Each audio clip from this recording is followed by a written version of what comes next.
Арыста жылыту маусымына дайындық басталды. Осыған орай жеке тұрғын үй секторларында Арыс аудандық номер 7-ші өрт сөндіру және төтенше жағдай бөлімдері бірлесе отырып тұрғындарға түсіндірме жұмыстарын жүргізді.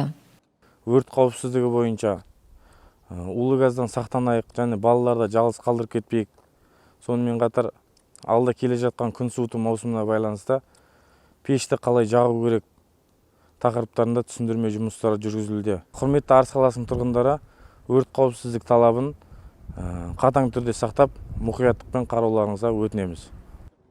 Төтенше жағдайлар бөлімі қызметкерінің айтуынша өңірде 431 үй арнайы есепке алынған. Сондай-ақ әр үйге жылыту маусымында өрт туындау фактілерінің алдын алу үшін не істеу керектігі, пешті дайындау, дұрыс қолдану ережелері түсіндірілді. Аудан аумағында жалпы арнайы есепке алынған 431 үй тіркелген. Сол 431 үйлердің барлықтарына газосигнализатор қондырғысы орнатылатын болады.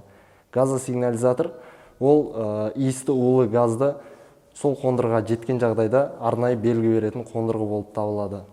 Жылыту маусымында өртті алдын алу үшін келесі өрт қауіпсіздік ережелерді сақтау қажет.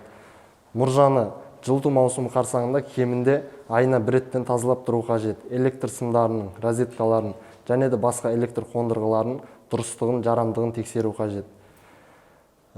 Пешті тез тұтанатын сұйықтықтармен, яғни бензин, солярка, болмаса керосин сұйықтықтармен жағуға болмайды. Осындай қарапайым өрт қауіпсіздік ережелерін сақтансақ, аудан аумағында өрт туындау факторлерін алдын алуға болады.